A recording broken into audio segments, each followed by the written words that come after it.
Namaste children, Standard 6th, Subject General Science, Chapter 1st, Natural Resources, Air, Water and Land.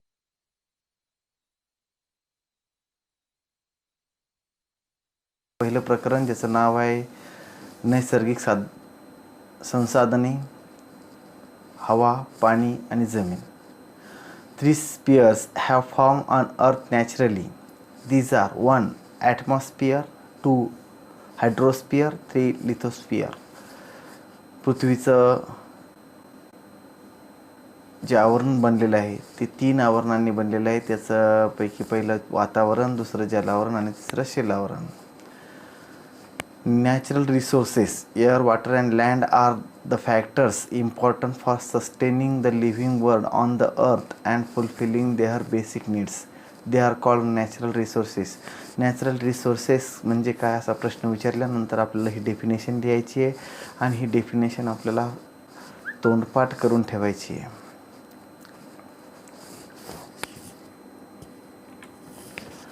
Proportion of land and water on the earth. आपल्या पृथ्वीवर पाण्याचं आणि जमिनीचं वाटप किंवा प्रमाण काय ठरलेलं आहे ते आपल्याला या ठिकाणी बघायचं आहे.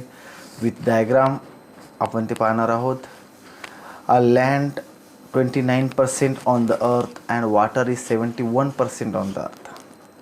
We can see the blue portion of the sphere is a land 29% and orange portion is water 71%. Next, what are the 5 layers of the atmosphere? ॲटमॉस्फिअरच्या म्हणजे वातावरणाच्या 5 लेअर कोणत्या आहेत हे आपल्याला बघायचं आहे. त्याचा आन्सर आहे the 5 layers of the atmospheres are troposphere 80% of total mass. Troposphere is starting from earth towards the upper sides. Stratosphere, second layer is stratosphere, 9% of total mass, which starts after troposphere. Third, mesosphere, low quantity of air. There is low quantity of air, there is no lot of air in this sphere, mesosphere. Fourth, ionosphere, there is also low quantity of air.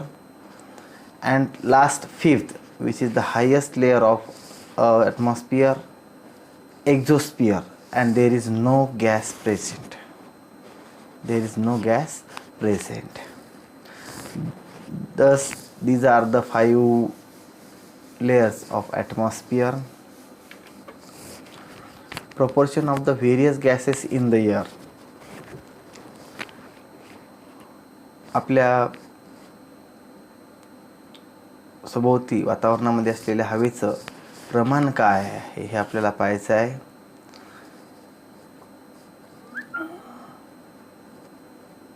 Carbon dioxide 0.03%, which is denoted by orange color. Other constituents of air 0.07, which are the purple color, which are in purple color. Argon 0.9%, which is the green color. Oxygen is also red color 21%. Argon is 0.9%. Nitrogen is the highest quantity of gas in the air and this is 78%. What is air pollution? Air pollution म्हणजे काय, हवेचं प्रदूषण म्हणजे काय, याचं उत्तर आहे answer is large scale emission of smoke through different agencies. This smokes directly mix with the atmosphere disturbing the balance between the constituents of air.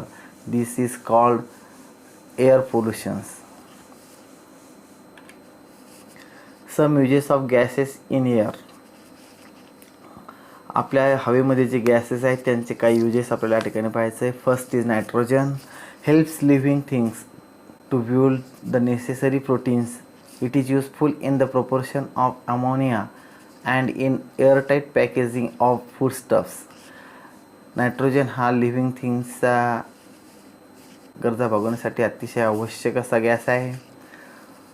तो अमोनिया निर्मितीसाठी सुद्धा वापरला जातो आणि आपले जे फूड स्टफ्स आहेत म्हणजे खाद्यपदार्थ आहेत त्यांची जी पॅकेजिंग केली जाते, एअरटाईट पॅकेजिंग, हवाबंद आपण त्याला म्हणू शकतो, तर ते पॅकेजिंग करताना नायट्रोजन वायू वापरला जातो. Oxygen necessary for respiration in living things and for combustion. Oxygen हा आपल्या श्वासोच्छवासासाठी फार महत्त्वाचा वायू आहे आणि ज्वलनासाठी सुद्धा त्याची मदत होते, म्हणून ज्वलनासाठी तो आवश्यक आहे, नेसेसरी आहे. Carbon dioxide plants use it for producing their food use in fire extinguishers. Carbon डायऑक्साईडच्या मदतीनं वनस्पती आपलं अन्न तयार करतात. तसेच अग्निशमन जे यंत्र असतात त्यामध्ये सुद्धा कार्बन डायऑक्साईड वापरलं जातं, ज्यामुळे आग विझवली जाते. Next argon use in electric bulb. आपल्या घरामध्ये जे इलेक्ट्रिक बल्ब आहे त्यामध्ये आर्गॉन हा वायू वापरला जातो. Helium use for obtaining low temperature and also generating lift in airships. Neon use in decorative lights and for street lighting. Krypton use in fluorescent tubes. Xenon use in flash photography. अशा प्रकारचे गॅसेसचे use आपण या ठिकाणी पाहिलेत. Harmful substances release in air through combustion of fuels. काही हानिकारक असे सबस्टन्सेस रिलीज होतात. आपण एखादा पदार्थ जाळला तर त्यामधून काही फार हार्मफुल म्हणजेच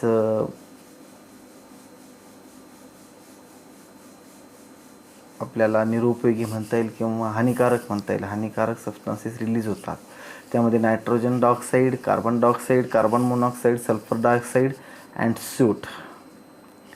ozone layer the protective cell. There is a layer of ozone gas in the lower part of stratosphere. The ultraviolet rays coming from the sun are very harmful for living things. The ozone gas absorbs these rays. As a result, life on earth is protected. आपल्या पृथ्वीच्या वातावरणाभोवती म्हणजे स्ट्रॅटोस्फिअरची जी layer आहे त्याच्या खालच्या भागाला हे ozone layer असते, त्याला O3 असं आपण म्हणतो. आणि त्याचं काम आहे, the ultraviolet rays coming from the sun are very harmful for living things. The ozone gas absorbs these rays. As a result, life on earth is protected. तो अल्ट्राव्हायोलेट जे किरणं सूर्यापासून निघतात ते आपल्या सजीवांना फार असे हानिकारक आहेत. ते ओझोन गॅस ॲब्सॉर्ब करतो आणि त्यामुळं आपल्या पृथ्वीवरचे जे जीवसृष्टी आहे ती प्रोटेक्टेड होते, म्हणजेच त्याचं संरक्षण होतं. तर 16th of September is celebrated as ozone protection day in the world.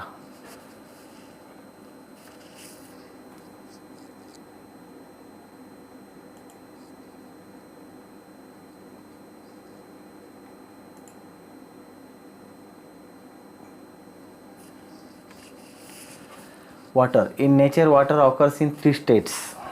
पाणी हे निसर्गामध्ये 3 स्टेट्समध्ये आढळतं. त्यामध्ये solid, liquid and gases state, म्हणजेच स्थायू, द्रव आणि वायू या तिन्ही प्रकारामध्ये पाण्याचं उपलब्धता पृथ्वीवर आहे. Water does not have colour, taste and order. पाण्याला कोणत्याही प्रकारचा कलर नाही, म्हणजे रंग नाही, कोणत्याही प्रकारची चव नाही आणि कोणत्याही प्रकारचा वास नाही. Many substances readily dissolve in water. पृथ्वीतलावरचे बहुतेक पदार्थ पाण्यामध्ये विरघळतात. Therefore water is a universal solvent. तो एक युनिव्हर्सल सॉल्व्हंट आहे, वैश्विक द्रावण आपण त्याला म्हणतो. The blood of animal and SAP in plants contain a very high proportion of water. प्राण्यांच्या ब्लडमध्ये पाण्याचं प्रमाण जास्त असतं. तसेच प्लॅन्टच्या रक्तवाहिन्या म्हणजे ज्या रसवाहिन्या असतात त्यामध्ये सुद्धा पाण्याचं प्रमाण खूप जास्त असतं. No living thing can survive without water. कोणताही सजीव हा पाण्याशिवाय जिवंत राहू शकत नाही. Therefore it is said that water is life. म्हणून असं म्हटलं जाते की पाणी हे जीवन आहे. Distribution of water on the earth. पाण्याचं डिस्ट्रीब्युशन आपल्या पृथ्वीवर कसं झालं आहे ते आपल्याला पाहायचं आहे. सीज अँड ओशिन्स म्हणजे समुद्र आणि महासागरामध्ये जे पाणी आहे त्याचं प्रमाण आहे 97%, 97%. त्यानंतर ground water, ice and water in other form 2.7% असं त्याचं प्रमाण आहे. Water available on drinking